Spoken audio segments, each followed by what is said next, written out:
Hey, hey, hey. Time for another Out of This World story from rSpace. Are there such things as second chances? You be the judge. Today on rSpace, a husband gets the baby he's always dreamed of, and girls just want to have fun. Up first, a teacher values intelligence, but at what cost? Wife got pregnant with a handsome scientist baby, said she wanted a child with good genes. Hello everyone, I'm a 32 male, married to my ex-wife, Sophie, 30 female, for 2 years.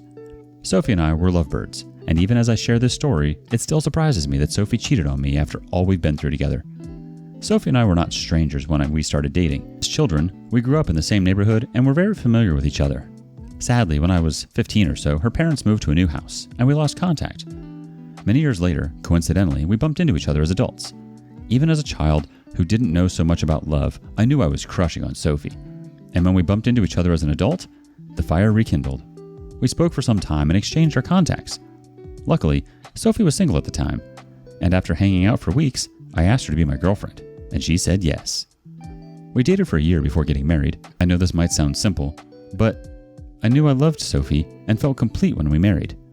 Many things had changed about her, but she was still the intelligent, witty, and energetic Sophie I knew when we were children. She became a teacher for junior high school while I worked in an automobile shop as a mechanic. Between Sophie and I, Sophie was the most intelligent, and she had a thing for smart people. Personally, I loved everyone I met. I wasn't particularly looking for intelligent people like Sophie did, which was the major difference between us. When we were catching up and hanging out, I used to feel like I was out of her league. But after I got to know her better, and we fell deeply in love with each other, I got more secure. But I always put an extra effort to keep her happy. Our marriage was fun, sweet, and full of laughter. She made being married so much fun and peaceful. We barely fought or argued about things. When we were dating, Sophie told me that she hated being yelled at, so she made me promise that I would never yell at her, no matter how angry I was. I promised her I wouldn't raise my voice at her for any reason, and she did the same. So if we were having an argument, it would sound like a very intense conversation, but no voices raised. Regarding our opinions on children, Sophie and I belonged to the same school of thought. We didn't think it was important to wait years before having children. To me, doing that did not make sense. I preferred to have a child a year or two after marriage, so our child would grow with us as we grew older and not wait to have my first child in old age. So immediately after we married, we started trying to get pregnant. There were times Sophie would miss her period, and she would think she'd gotten pregnant, only for her period to come the next day. Aside from that, in the first year of our marriage, she got pregnant once, but she miscarried after a month, and we lost the baby. This was a very emotional moment for us because we had been waiting for months to get pregnant, and after she successfully got pregnant, we lost it. After she lost her first pregnancy, we took a break for a while before we tried again, and unfortunately the same thing happened. She had another miscarriage at the 5th week. The second time she miscarried, she woke up one morning and noticed she was bleeding heavily. When I took her to the hospital, it was confirmed that she miscarried. This took its mental toll on us, and for months, we could not even talk about getting pregnant again. I tried my best to support her during that season and to be strong for us. After a while, we forgot about everything and moved on. I knew she was going through it a lot emotionally, so I decided I wouldn't mention anything related to having a child until she was completely over her last 2 miscarriages. Our marriage bounced back from the few months of pain, and things returned to normal. Even after things were okay, I treated Sophie like a queen and did everything she wanted. Aside from going to school to teach the kids, she didn't do anything else at home. I took care of the cooking for months, cleaned our house, did the laundry, mowed our lawns, shopped for groceries, and even cooked special meals for her on some days. I was very particular about how I made her feel because she thought something was wrong with her and she was bad luck. I knew she said them because of the miscarriages. At the time, my sole purpose was to assure her that there was absolutely nothing wrong with her, so I showered her with love and attention. About 4 months after we lost the second pregnancy, I was trying to clean up the house as usual on weekends, and she came to me with tears in her eyes. When I saw her, I was scared something terrible had happened to her, but when she told me she was pregnant, I was over the moon. I wasn't expecting to hear that from her anytime soon. Even though I didn't say it to her, I was partially scared that she would lose the baby again, but when she told me her pregnancy was over 8 weeks old, I was on cloud 9. Funnily enough, she didn't even know she was pregnant. She said she had been feeling different and decided to do a test. Her periods were late, but she thought it was due to her hormonal issues. There were no signs of morning sickness, and her pregnancy took us by surprise. Later that same week, we went to see the doctor to find out how we would prevent her from losing the pregnancy, and she was advised to not stress herself. Hearing that, I knew I had to step up my game in caring for Sophie. I did literally everything I could to make her comfortable. I didn't want anything to cause another miscarriage. Most importantly, I didn't want her to go through that pain again. Meanwhile, after we scanned and found out that she was giving birth to a boy, I was so excited to finally become a father. There's no particular reason, but I always wanted a son first, and then a daughter. After the scan, I started shopping for the baby things we'd need.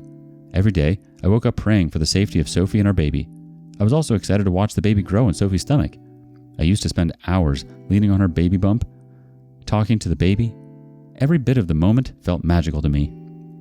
In her 3rd month, Sophie said that she wanted to take a break from work so that she could focus on her health and the baby. I didn't see any problem in supporting her financially. I was, in fact, glad that she was so serious about her health and the baby. Fast forward to the 6th month of the pregnancy. Something happened that changed everything for us. One evening, after dinner, Sophie was so exhausted that she dozed off on the couch. I couldn't take her to our room, so I got blankets for her and ensured she slept comfortably. Her phone was on the table with the rest of the cups and plates we used for dinner. As I was trying to clear the table, her phone chimed. I didn't pay attention or look at her screen when the first notification came in, but when I returned from the kitchen and the messages kept coming in, I thought to silence the notifications because it might disturb Sophie's sleep. While trying to silence her phone, the messages kept coming on WhatsApp and Instagram. I got curious. Her phone had a fingerprint lock, so I accessed it with her fingerprints to see who had been repeatedly texting her. On accessing her phone, I saw that it was a contact she had saved with a single love emoji that kept texting her. I was curious to know who it was, and my heart sank when I opened the messages sent to her. From their conversation, I figured she was talking to a man who kept asking her, "How's my baby doing today?" and other questions related to her health and her pregnancy. I had to read her messages over and over to understand if he was a doctor. After digging enough, I found out he wasn't. At the same time, I was going through her Instagram. The same man sent her a message on Instagram, and he even added a picture of his private part. I wouldn't have known they were communicating on Instagram if he didn't send that message. It was through their Instagram chat that I found out Sophie had been cheating on me. I wanted to know who her affair partner was and what she saw in him that led her to cheat on me. When I went through his Instagram profile, I found out he was a scientist. I could not even believe it. It took me the whole night to realize that I wasn't dreaming. The most heartbreaking part was that I had been trying to take care of another man's child. I had been working my butt out to ensure he would be born into a comfortable home. That night, I picked up a few clothes and drove to my friend's house to spend the night. I could not stand Sophie after realizing she had been playing me all along. To even think that her affair partner knew she was married to me, he'd occasionally ask her if I was taking good care of her and the baby, and she'd say something like, "Yeah, he's trying." Merely seeing that she said I was trying really pissed me off. I took over the full responsibility of the house, cared for her, cooked her favorite meals at weird hours of the night, massaged her neck and feet, and even dealt with her stupid mood swings. I was really shattered when I read that. It was very evil of her to cheat on me with another man, and then she lied to me about being the child's father. Around 3 a.m, when Sophie woke up and I wasn't at home, she called to ask why I wasn't at home by that time. I replied to her coldly that I'd come to the automobile shop to take care of some unfinished business. I told her I would return home later in the morning, but I didn't. I didn't go home for 4 days, and she began to panic. When she kept calling, but I didn't take her call, she went to the automobile shop where I worked, and they told her I asked to take the whole week off to sort out some family issues. During those 4 days of staying away from home, I opened a fake Instagram account to do more findings about Sophie's affair partner. I learned that he had been a scientist for years and even won a prestigious award. On the 2nd day of my digging, I found that he was married to a woman who was a psychologist, and they had 2 kids together. Upon digging deeper, I got his wife's information. I reached out to her on Instagram. I didn't beat around the bush. I told her that her husband was having an affair with my wife and sent her the evidence. One more thing. When I saw all those chats on Sophie's phone, I took pictures of them, so I attached them as evidence. She replied on the next day to set up a meeting for us, and I met her on the 4th day, the day I returned home to Sophie. When we met, she kept saying she couldn't believe her husband was cheating on her, and I assured her he was. She even looked at the pictures of their conversation I had taken, and she was so heartbroken. She nearly passed out when I told her my wife was pregnant with her husband. So, after our meeting, she said she would confront her husband, and I told her I would do the same. I couldn't even pretend that I was not hurt because I was. I returned home that evening after 4 days of being away, and when Sophie saw me, she ran to me. Immediately, I stepped into the sitting room. I told her I wanted to do a paternity test for the baby, and she was shocked. She asked why I suddenly wanted to do a paternity test, and I told her I wanted to be sure the baby was mine. As soon as I answered, she laughed and said I was being ridiculous and that she wouldn't do any paternity test because the baby was mine. I knew she was trying to be manipulative. If I didn't know the truth, her acting would have forced me to believe I was the father of her child. That day, I raised my voice at her for the first time in years. She was shocked to see me react like that. The next thing I knew, she started crying and said I was accusing her of cheating on me and that she couldn't believe I would do such a thing after everything we had been through. I watched her as she cried and did her emotional blackmail thing, and when she was done with her manipulations, I insisted that I wanted her paternity test despite anything she condemned me of. I had printed out the photocopies of the pictures I had taken of her chat conversations. I threw those pictures on her face. She was shocked to see that I had found out her truth. After a moment of silence, she said that she was just flirting with the man and nothing physical had happened between them. Her reasons were so dumb that I didn't feel like arguing with her. I told her that any man referring to her baby as his baby is no joke, hence I need to see the paternity reports. After arguing for hours, she finally agreed to do the paternity test. Eventually, we did the paternity test, and when the results came out, it confirmed that the baby wasn't mine. By this time, Sophie knew it was useless for her to keep pretending, so she started asking me for forgiveness. She lied that she got pregnant through a sperm donor and did not know who was the father of the child.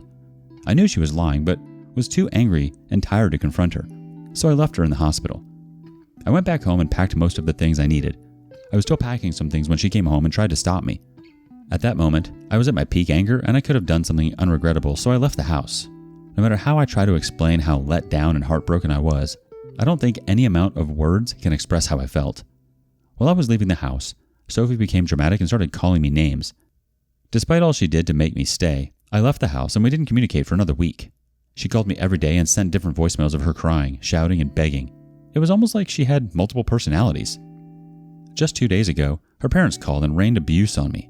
They called me a deadbeat father and said I was the worst father any child could ever have. Honestly, I was in no mood for drama, so I wanted to quietly divorce Sophie without telling anyone about her infidelity. But knowing that she had cheated on me and scattered everything with her hands, she still reported me to her parents, friends, and everyone who listened to her lies. I can't stand any other person calling me to say rubbish when I know so well that Sophie is the one they should all be calling names. Her parents have threatened with dire consequences if anything happened to their daughter or unborn child. Even though the child is not mine, it's still a living being. I don't want that unborn to suffer, so I'm just keeping quiet until she delivers. Whoa, I'm so sorry, OP. That's really heavy. I think spending some time away from her when you did was a smart move. Like you said, I think it would have been hard not to do something you would have regretted. What on earth was she thinking? So she was going to have the baby and then raise this baby pretending that you were the father, all while seeing another man behind your back the entire time? How long has she been seeing this guy? What if the other babies weren't yours either? Gosh, how heartbreaking. I'm so sorry. Her parents are delusional, just like her. They're so desperate for a baby they don't care where it came from. You are not responsible for whatever choices your wife made. If anything happens to the baby, it's on her, not you. Update 1. Hello everyone. Thank you for your comments. Someone here said something when I mentioned in my post that I wanted to divorce Sophie without any fuss. I wasn't joking when I said that. If you know what I have been through since Sophie's miscarriage, you will understand why I said I didn't want any more drama. I've had enough marital problems for one marriage. It even gets crazier when I wonder if Sophie had been cheating on me from the first year of our marriage. Some of you said marrying Sophie in a year was too fast. I believed I had known her since childhood, hence dating for a year never seemed less. Anyways, that's all in the past now. Last week, I made a public post on Facebook that insinuated that Sophie had broken my heart and scattered everything we had planned, and a Facebook friend of Sophie reached out to me after that. Some of Sophie's friends and colleagues are added to my Facebook. You know how social media works. He was a fellow teacher in Sophie's school, and he said there was something he needed to tell me about Sophie. I agreed to meet up with him, and he told me that Sophie had been having an affair with some of the fathers of her students. I didn't believe him when he told me until he showed me a very short video he had secretly recorded a long time ago. According to him, Sophie had a thing for the fathers of intelligent kids in her class, and it was almost like she was throwing herself at them. He claimed he was telling me because he wanted to help me dodge a bullet. In addition, he said the school was aware of Sophie's terrible acts, which was why she was fired from the school just after her pregnancy. I was so surprised when he told me that Sophie was fired months before she told me she had quit. It meant that the whole time I struggled to care for Sophie while neglecting myself, she had been cheating on me. It had been the only explanation because her income did not change or drop. Every morning, she would dress up to work and return around her usual time by noon. She'd even come home to tell me how much fun she had in class with the kids, which were all lies. It would be an understatement if I said I felt used by Sophie. I had never been lied to, used, or manipulated like that by anyone. After everything I heard, I knew it was over between Sophie and me. Hearing all those things stirred up a wave of anger in me I didn't even know I had in me. Meanwhile, I contacted a lawyer to process our divorce papers. After we divorce, I'm not sure what I'll do next. Anyway, I will make another update as soon as I'm done with Sophie and all of her drama. I look forward to your comments on this. Ah, yes. That leaving work thing because she actually got fired makes sense now. And this guy told you a few months too late. Sorry, OP. Seems this bullet didn't dodge you after all. I'm sorry she used you like this, OP. Update 2. Hello, everyone. Thank you so much for your words of encouragement. Like you all said, if I take Sophie back, I'd be shooting myself in the leg. I no longer love her, and I feel no pity for her. If she could do such a terrible thing to me while I worked as hard as possible to be a good and supportive husband to her, and the child I believed was mine, she could kill me on my sleep. I'm not exaggerating. A woman like Sophie is capable of anything. So, I finally confronted her annoying parents, who kept calling. In fact, I dropped the pictures of the conversations between her and her affair partner on their WhatsApp family group chat, and then I dropped a long voice note to explain everything to them in case anyone had reading issues. I dropped the pictures on the group chat before I confronted Sophie for the last time. I told her I knew she had been sleeping with me with multiple men, and the father of the child she was carrying was a scientist. The expression on her face showed that she wasn't expecting me to say that. She had already become lean because of a few days of crying, thinking, and begging me to talk to her. I thought she would continue begging me, but she already knew her pretense time was over. She became defensive and admitted that she was having an affair with the scientist. She even boldly told me she did it because she wanted good genes for her baby, not my weak and dumb genes. I never believed she would say that to me, but she did anyway. She didn't know that I had contacted her affair partner through his wife and told them I found out Sophie was a serial cheat. I knew that Sophie didn't show any remorse when she admitted to having an affair with him because she expected that his child support would come heavy. Unfortunately for her, because her affair partner wanted to fix things with his wife, he also insisted on a paternity test. When the results came out, it turned out he wasn't the father of the child either. Sophie slept with multiple partners during that time. Me, the scientist guy, and 2 other men, the father of her school kids. Hence, she could not tell who the father of her baby was. 2 weeks later, after her affair partner found out he wasn't the father, my lawyer sent her the divorce papers, which she refused to sign at first. She said I had ruined her life, and because of that, I had to stick with her. Very funny. On the other hand, when her parents found out she didn't know who the father of her child was, they disowned her in shame. Eventually, she signed the divorce papers, and we are no longer together. She tried to play a smart one on me and lost everything, including her family. Now, she'll have to raise that baby on her own. I wish her luck in finding the baby's father. Thanks everyone who gave me the idea of contacting her affair partner in my last update. Thank you all. Oh, you ruined her life? Wow, the audacity. At least she'll have the baby she always wanted. But at what cost? Just meant she had to lose everything else. What do you think? Next up, no more Mr. Nice Guy. Cheated on after a 4-year relationship. I'll start with some context. My girlfriend, 24 female, and I, 24 male, have been together for more than 4 years at this point. When we got together, she was still recovering from a very abusive relationship, mentally and physically. She had a year prior, and I helped her recover through that. She became extremely attached to me, and I to her, and the thought of her cheating on me seemed impossible. Throughout our relationship, we have talked a bunch of times about cheating in relationships, and we both agreed that it cannot solve any problems. And communication should be the solution always. And I believe that from her, as she didn't show any interest in other boys anytime while I was with her. In the last year, she had become somewhat more distant and started doing things that I didn't know she was into. Perhaps she didn't either. Mainly, she started to go to clubs with her best friend, saying that she wants to dance. I told her, and she knew, that that kind of fun just isn't my thing, and I didn't want to go there just to be her bodyguard. At first, I didn't think too much of it, as I believed she or her friend would handle any situation that might appear with guys flirting with her. But after a couple of weeks, while we were looking at something on her phone, she received a message from someone named Chris, I think. Name changed for privacy reasons. The I think part seemed off to me, and I asked her about it. Apparently some rando guy told her she looks nice and asked for her number, and she gave it to him. Her excuse was that she was drunk. That is when I started to become more suspicious regarding her. I confronted her about this, as I thought she just went there to dance with her friends. Foolish, I know, but that was how much I trusted her back then. The result was a huge fight, in which she snapped that I was too jealous and controlling about this. My argument was that she has no volition when she gets drunk, and neither she or her friend would do anything if a couple guys would get them drunk or drug them and take them or whatever. We somewhat recovered from that fight in the months that followed, but I still felt some resentment from her regarding that. She also started saying that I am judging her whenever she would tell me something more sensitive. Around this time, I also started looking in secret at her messages. She continued talking with that guy, but it wasn't anything to worry about, mostly idle talk coming from him every couple of weeks or so. Fast forward to a few days ago. It was a long time since I looked through her messages. I thought the relationship was going pretty good. I was investing time and effort into it continually. She still seemed kind of distant, but in her words, she was just stressed and tired from university classes and work. I believed that, as I am also stressed and tired from that, but I guess everyone has different thresholds. I, however, thought one night, while she was sleeping, to look through her messages to see what is up. One of the latest chats was with that Chris, I think, guy from the previous night, when I thought she went to bed early. At 3 a.m., she was sending him pictures of her in the club, saying she was drunk. I was furious, but I didn't tell her anything at that moment. I started looking for other chats, and there it was. Some random guy, again with a strange name. Can't remember it. Their conversation seemed a bit on the intimate side. No sexting or anything, but not that far. So I went to the beginning of the conversation with him.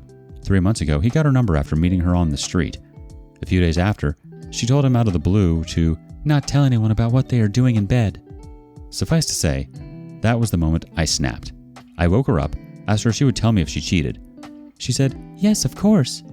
A few moments of silence, and she asked where her phone was. I handed it to her, and she stormed off the room on her own. Since then, she had told me what happened. She got extremely drunk that night with her friend at her place. She was sad at that period about our relationship, that she believes she could not talk to me, and that I don't give her enough time, although I've always given her time every time I could. If she had told me it was this bad for her, I would have given her even more. So she went off on a walk alone that night and texted that guy. She then went to his place, kissed him, embraced him, and slept in his arms, or at least that is what she told me. She is desperately trying now to get back with me, saying she loves me and it will never happen again, that she will try to get therapy and work on our relationship, fixing all that is broken. I'm very close to believing her, but my heart is still broken. I do not know if I could continue a relationship with her, especially knowing that we were ramping up for living together, marriage and this stuff, while she was hiding this from me. What should I do? Is what she did that bad that it warrants no second chances? Should I walk on my ego and accept her back? Ask advice of the community, you're going to get some responses. First up, you're 24. You move on. She has shown you who she is. She has lied to you. Also, she asked the other person to lie. What she is doing is out of the cheater's handbook. Tell as little as possible. Did she do what she said? Sure. But she left out that she was naked, had sex in the bed, and showered with him in the morning. When you find out a little more, she will add to the story. It's called Trickle Truth. You need to end it and move on. Pick a book called No More Mr. Nice Guy by Dr. Robert Glover. It will help you establish boundaries. It will help you with all the relationships, work, family, romantic, and where to draw the line and how to not let red flags go on. Another person offers this. Don't forget, what she did only shows the kind of love and respect she has for you. When you love someone, you don't do that to him or her, period. She was cheated on, and to thank you for your help, presence, and time, call it whatever you want, since she doesn't seem to take it as a relationship. She cheated on you. Seems like she and her ex deserved each other in the end. What could have made a strong relationship if not what you did to her? You were there for her. And her? She went clubbing like a single teenager. In most cases, cheaters tend to minimize their actions. This happened more times than you know. What happens in the club stays in the club. But let's not speculate. She even asked him to not tell anyone about their night and continued talking with him. Oh, come on. You're not that desperate. You know you didn't deserve this, and you know what you need to do. Don't wait for another backstab. Don't forget the obvious. Get tested whether she says it was protected sex or not. Good luck. There's an update in the comments section. I want to thank you for all your advice and support. I have decided to cut off any relation with her, as I wouldn't want to live with fear and this trauma alongside her. I just hope that it gets easier from here. Yeah, OP, I think your decision to cut things off is wise. Of course she'd continue to cheat on you. You've given her the benefit of the doubt far too many times, and she manipulated the fact that you kissed the ground she walked on. Not anymore. Definitely no more Mr. Nice Guy. Why would you want to live with someone who was off messing around with someone else in someone else's bed? Why would you want to be married to someone like that? Trick question. You don't. Do you have a similar story? Share it with us in the comments below. And thank you for joining us today on rSpace. Be sure to like and subscribe and hit that notification bell so you don't miss out on our next video. Until next time,